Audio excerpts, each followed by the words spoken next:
Global Typhoon, Chairman TV. Weather update. Helping homeless people. Please subscribe.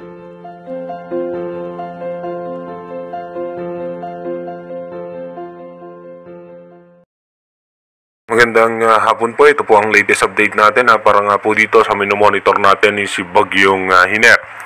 Si Bagyong Hiner nga po ay patuloy nga po na nakakaapekto sa parte ng extreme Northern Luzon, kasama rin po ang Central at Metro Manila.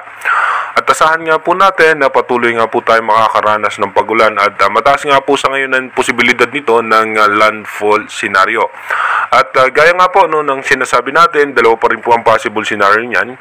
Dahil nga po ito'y posibleng umangat pa sa parte ng extreme Northern Luzon or tumawid dito nga po sa may parte ng Isabela at lalabas nga po sa Ilocos Region. Kaya iba yung pag-iingat at paghahanda na nga po sa ating mga kababayan dahil pinapalakas pa nito yung habagat at mananatili po itong mabagal yung kanyang pagkilos ngayon. At ayon naman po sa advanced weather forecast ng European Center, meron pa nga po tayong mga ilang pang sunod na sama ng panahon o posibleng banta ng bagyo sa loob at labas ng ating Philippine Area of Responsibility sa mga susunod pang araw at susunod na linggo. At yung isa namang tropical storm category na nasa labas ng Philippine Area of Responsibility, hanggang sa ngayon mataas pa rin ang tsansa niya na pumasok ng PAR at bilang posibleng maging si Bagyong Helen, pero mababa naman ang tsansa ng landfall scenario. Dito naman po ay nakataas pa rin po sa Bagong Pag-asa DOST yung storm wind signal number 1 dahil sila lamang po ang merong authorized na magtaas ng mga storm wind signal. So sa Babuyan Island nga po, storm wind signal number 1, Ilocos Norte, Apayao, Cagayan, Abra, Kalinga, Isabela, Mountain Province, Ilocos Sur, La Union, Nueva Vizcaya, Ifugao, Quirino, Aurora, Nueva Ecija, Tarlac, Zambales, Quezon at Pulilio Island. Diyan po nakataas yung mga storm wind signal number 1, kaya iba yung pag-iingat nga at paghahanda para sa ating mga kababayan.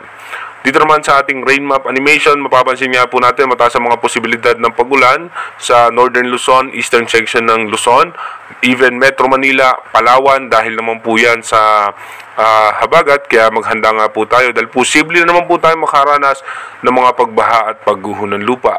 Pagdating naman po mamayang alas 10 ng gabi, dito po mapapansin natin may mga heavy rainfall na posibleng asahan sa eastern section ng Aurora at ng Impanta, Quezon. Dumako na nga po tayo sa ating advanced weather forecast. Halos hindi naman po nagkakalayo ng forecast track prediction ang European Center at ang Bagong Pag-asa DOST. So bukas nga po ng alas 8 ng umaga ay dito nga po mapapansin nga po natin dahil merong tsansa na magkaroon ng panibagong sama ng panahon sa may West Philippine Sea habang andito pa nga itong si Bagyong Hiner. Ito nga po ay dahil sa AI ng European Center. So possible po maging dalawa or possible po na dediretso pa rin po yan dito nga po sa may parte ng Isabela at lalabas po yan sa Ilocos Region. Habang patuloy nga pong hinahatak niyan yung habagat na magdudulot ng pagulan sa ating bansa. Pagdating naman po ng September 18, ito nga po ay posibleng lalabas na ng ating Philippine Area of Responsibility at patuloy po niyang hahatakin yung habagat. Pagdating naman po ng September 19, mataas pa rin po ang tsansa ng mga pag-ulan at may mga possible low pressure area po tayo mabubuo sa loob at labas ng ating Philippine Area of Responsibility. Pagdating naman po ng September 20, dito po magkakaroon ulit ng panibagong sama ng panahon o low pressure area, kaya iba yung paghahanda at pag-iingat para sa ating mga kababayan. By September 21, mataas po ang tsansa ng pagulan sa extreme Northern Luzon at Northern Luzon at sa western section ng Northern Luzon. By September 22, asahan pa rin po natin na mataas pa rin po ang tsansa ng pagulan sa western section ng Luzon, pero magiging maayos at maganda naman ang lagay ng panahon ng halos malaking bahagi ng ating bansa.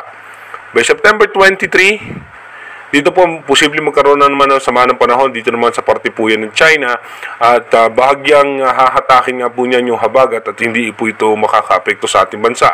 At magiging maganda nga po ang lagay ng panahon natin sa darating na September 23 and 24. Pagdating naman po ng September 25, dito po magkakaroon ulit tayo ng mga possible scenario ng pagulan dahil mataas nga po ang tsansa na bahagyang hihina itong nasabing habagat.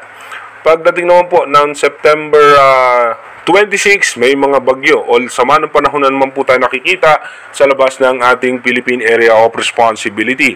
Yan po yung ating imomonitor kung ano nga ba yung magiging posibleng scenario niyan. Again, inuulit natin yung ating advanced weather forecast is possible scenario pa lamang po yan. Malaki pa rin po ang tsansa na magbago yan. Kaya manatili po tayong tumutok sa ating advanced weather forecast para malaman nga natin yung mga posibleng sama ng panahon na makaka-apekto sa ating bansa. At inuulit po natin, iba yung pag-iingat at paghahanda nga po para sa ating mga kababayan, hindi man ganong kalakas sa ngayon si Bagyong Hiner, pero magdudulot po ito ng mga pagulan dahil din po sa paghatak niya sa habagat. Mag-iingat po tayo palagi. God bless po sa ating lahat.